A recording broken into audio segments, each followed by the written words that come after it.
Hello and welcome to English for You. I'm Seb. And I'm Ben.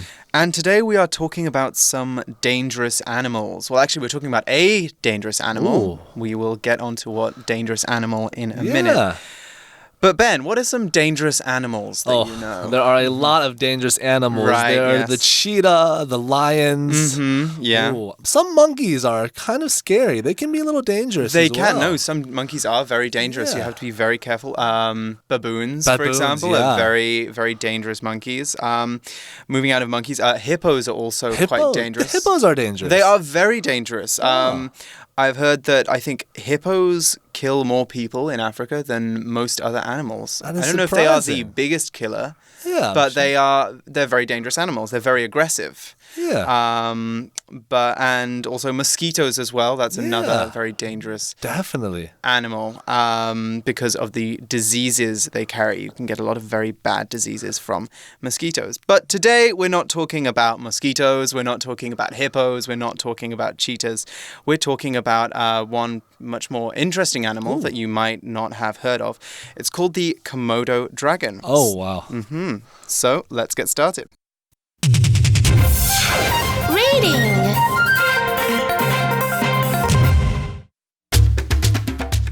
Indonesia's famous and amazing Komodo dragons. Indonesia has thousands of islands, but only 5 of them are home to the country's national animal.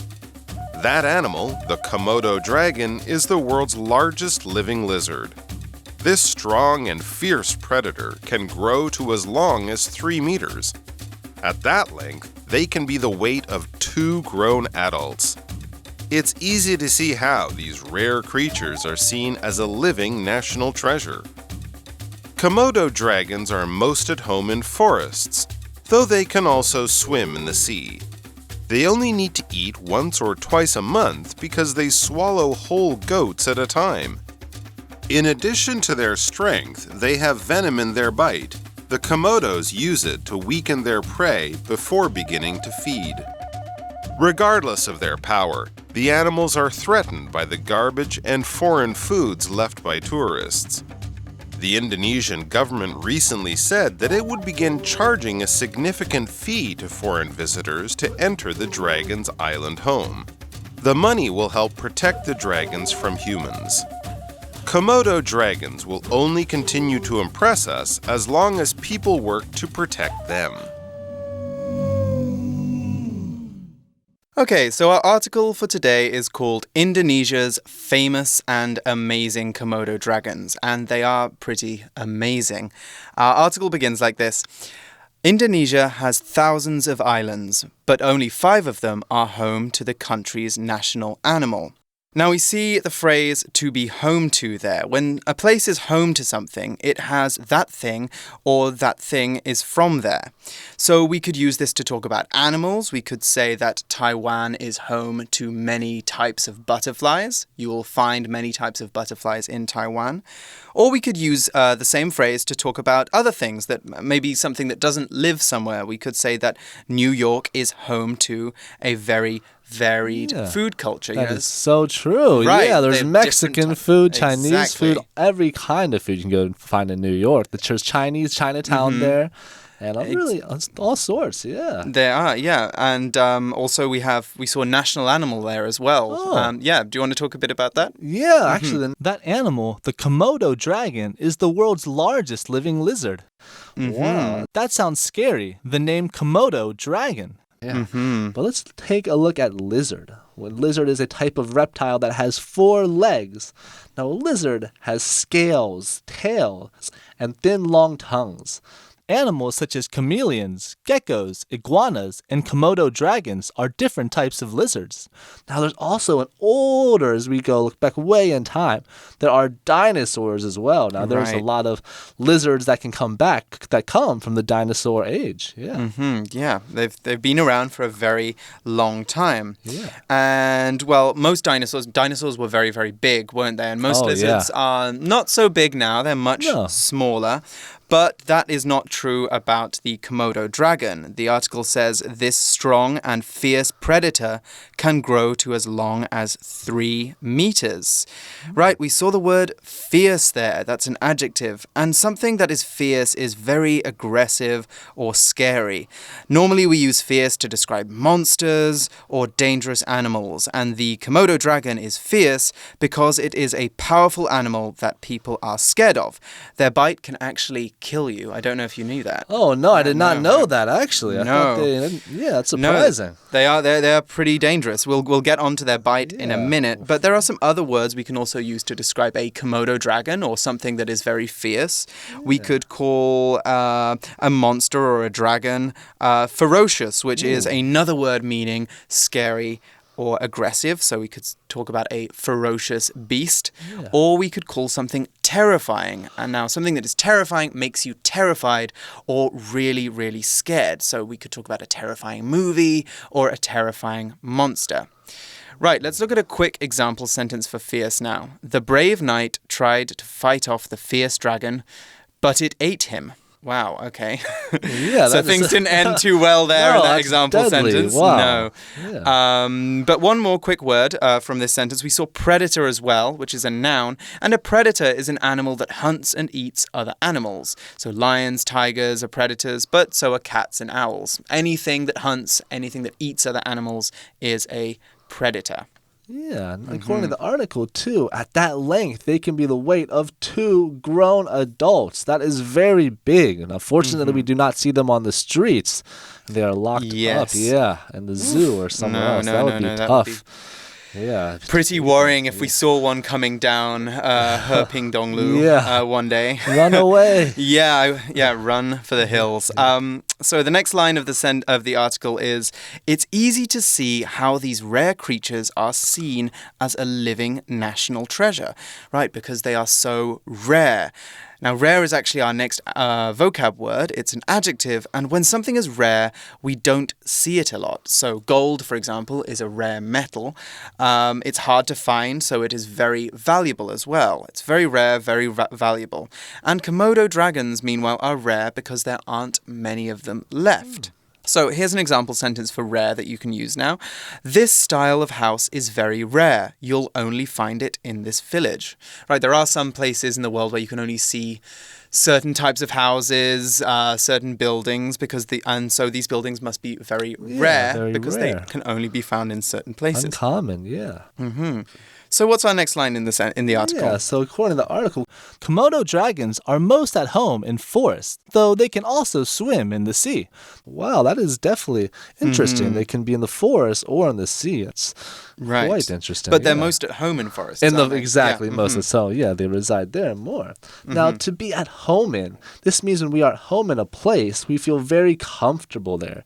Komodo dragons feel most comfortable in forests because they are adapted for that kind of environment. However, you could also say that you feel most at home doing an activity too. Now, Sam, for example, what do you feel most at home with?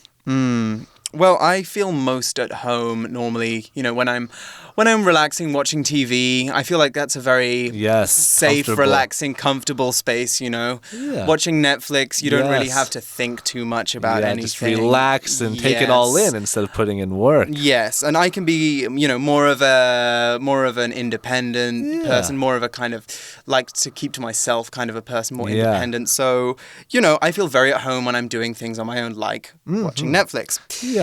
Okay, so our next line in the article is, they only need to eat once or twice a month because they swallow whole goats at a time. Oh, wow. Wow, so they swallow whole goats. Wow, when we swallow something, that's a verb, we finish chewing it and then pass it down our neck so we can digest it. Food that we swallow goes into our stomachs and then, it goes through the whole digestive system. But humans, when we eat things, when we swallow things, we only swallow small bites of food. Like you couldn't swallow something the size of your fist. You swallow very small things. Yeah, swallow the oatmeal, swallow the drink. Yeah, but you don't swallow a whole goat. That gives you an idea of how powerful how big they are. These lizards are. Yeah. So here's an example sentence of swallow, which does not involve swallowing an entire goat. Ethel took a bite of the apple, chewed it softly, and then swallowed it.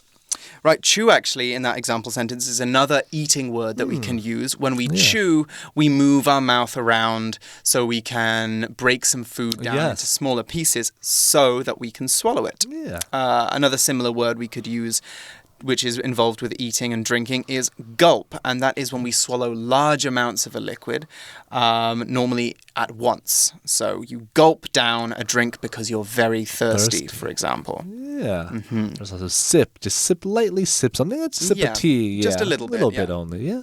Now back to the article. In addition to their strength, they have venom in their bite. The Komodos use it to weaken their prey before beginning to feed. Wow, that sounds very complicated. So there's quite a lot of words we have to touch on here. Now we say weakened. Now weakened, this means when we make it weaker or less strong. Now, poison makes us sick, so it weakens our body. Yeah, we feel the pain of the hurt. Right, so that must be how the bite of the Komodo dragon works, mustn't it? Yeah, exactly. We can also use weaken as an intransitive verb too, such as his strength weakened as he got more and more tired. Yeah, so here's an example sentence. Sam weakened Tom's trust in her when she lied to him. Yeah, yes, because he had less trust in her afterwards. Yeah, if you lie to someone, they're not going to believe you as easily next time if they find out you were lying. Yeah, exactly. And now here's another word we have to touch on, prey. Now, it's an animal. It's not to pray as in pray to God, but this is prey as in an animal that is hunted and killed for food by another animal. Now, the opposite is predator, which Seb has just talked about, like lions and tigers. These are animals that kill and eat other animals. Right. Like a lion or a cheetah eating a deer. Yeah. Or we could say that a cat is a predator. Exactly. But a mouse is the cat's prey. Yeah. The cat eats the mouse. Eats the mouse. Exactly. So we also saw a tricky word venom here in this sentence, and that is, it's a type of poison that some snakes, insects, and reptiles can make in their bodies, and then they put into another animal's body when they bite them or sting them, so that they can weaken them, and then, they die and they feed on them. But before we move on from this sentence, we also have to talk about some grammar. So let's look back at the sentence again. They use it to weaken their prey before beginning to feed. So we already know that before means earlier than and after means later than. And we know that we can use before and after to link two sentences and say that the first sentence happened before or after the second sentence, like this. Ben drank a glass of milk before he went to bed. So originally we had two sentences there. Ben drank a glass of milk and he went to bed, or Ben went to bed. And we used before there to show that Ben drank the glass of milk first and then he went to bed. So first Ben drank a glass of milk, then he went to bed. What you may not know about before and after, though, is that when two actions have the same subject, then you can drop the second subject and put the second verb into the ing form. And this helps us kind of avoid repeating the same subject over and over again. We don't have to say Ben, Ben, Ben. We don't have to say he. Yeah. So let's look at that example sentence again and see how this grammar works.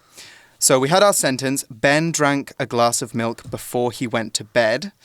And then we can make this shorter by saying Ben drank a glass of milk before going to bed.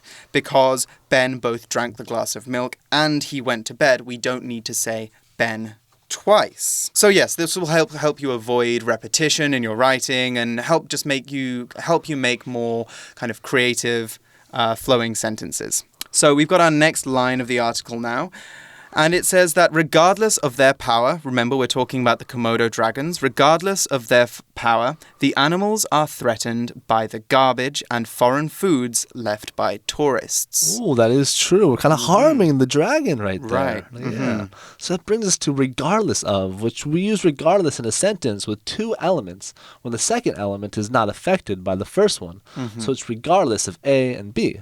So here's an example. Now, regardless of what Mom said, Patty was going to the festival. That means no matter if Mom said Patty, you have to stay home. You have to go to bed early. Or Patty, you have to do your chores. Patty says, nope, I have my eyes set on going to that festival, regardless of what her mom said. Yes, no matter what happened, Patty was going to the festival. She was determined to go to the festival.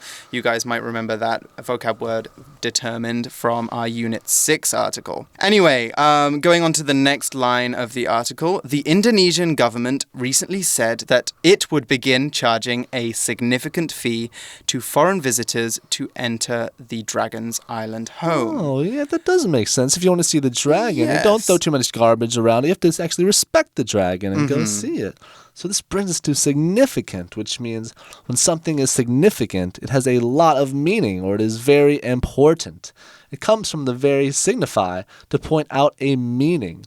So if something is significant, it must have lots of meaning. Now, very often we use significant to talk about things that might have a lot of meaning or influence over the future. Like, check out these example sentences. The president's decision will have a significant influence over the future of this country. Now, the opposite is insignificant, which is too small or unimportant to consider or worry about.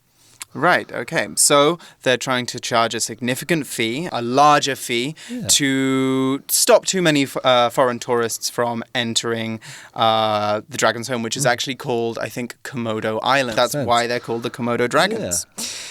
Anyway, what are they going to do with this extra money they have? Well, according to the article, the money will help protect the dragons from humans.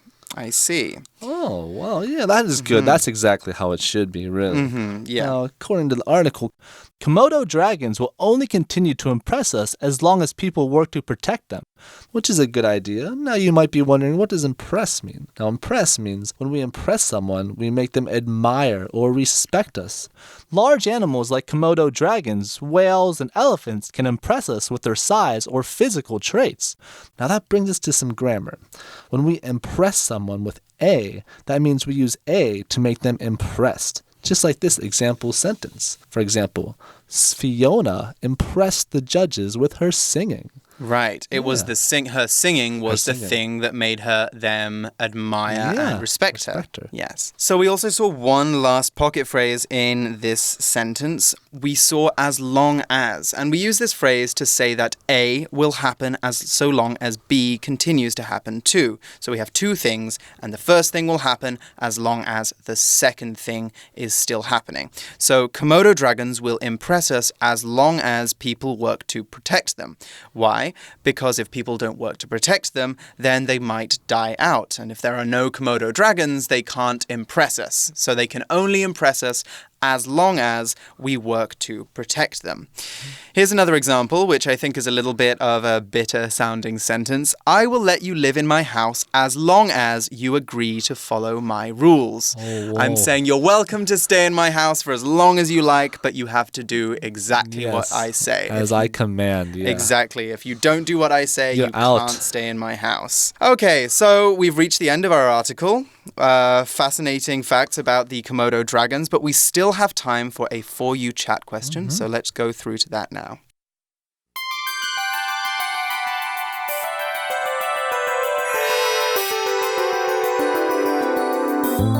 For You chat. All right, so here's our chat question. The Komodo dragon is Indonesia's national animal. Now, Seb, do you know any other national animals of other countries? And what do you think these animals, why were they chosen? Well, I think that some national animals are chosen for a very good reason. So, for example, in the US, you have the bald eagle. That is an eagle that lives in the US, and it's a very majestic, very impressive bird. So it makes sense that that would be the national animal of the US. But some countries' national animals don't really make so much sense. Yes, I'm aware too. Yeah, so in England we have the lion. There are no lions in the UK. But my favorite one is actually in Scotland. Do you know what the national animal of Scotland is? Let me think. Scotland. I would think it would be I want to say dog or rabbit, but I'm probably wrong. It is not a dog or rabbit. It is a unicorn.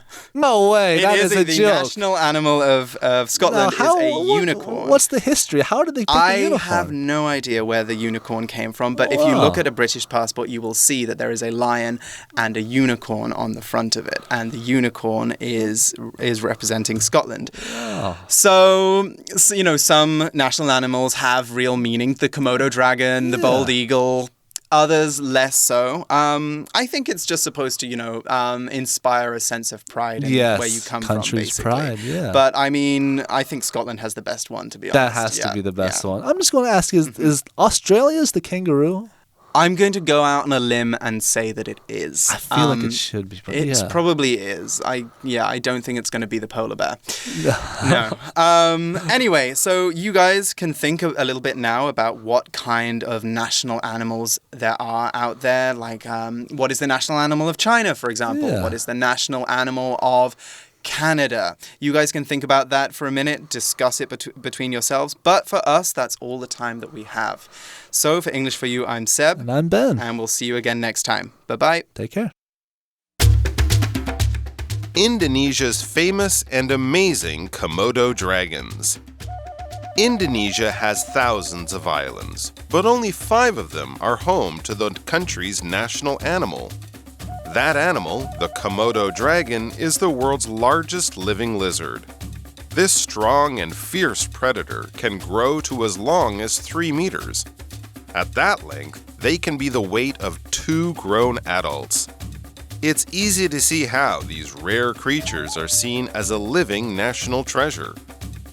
Komodo dragons are most at home in forests, though they can also swim in the sea.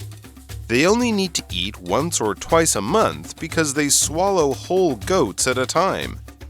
In addition to their strength, they have venom in their bite. The Komodos use it to weaken their prey before beginning to feed.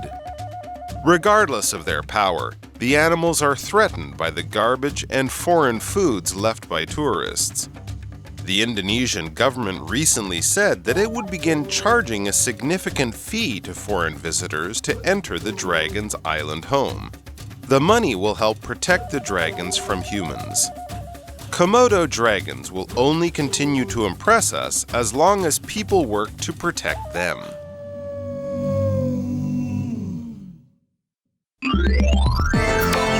Vocabulary Review. Fierce. The fierce dog barked loudly and chased the man out of the park. Rare. Marcy likes to travel into the mountains to photograph rare birds. Swallow. The child found it difficult to swallow the pill because it was so big. Weaken. As he grew older, my father's mind stayed strong, but his body was weakened by a long period of sickness. Significant. Richard had a significant amount of homework to complete, so he had no free time on the weekend. Impress. Lucy impressed her boyfriend by scoring 4 goals in the soccer game. 智慧小补帖 Lizard. Predator. Venom. Prey.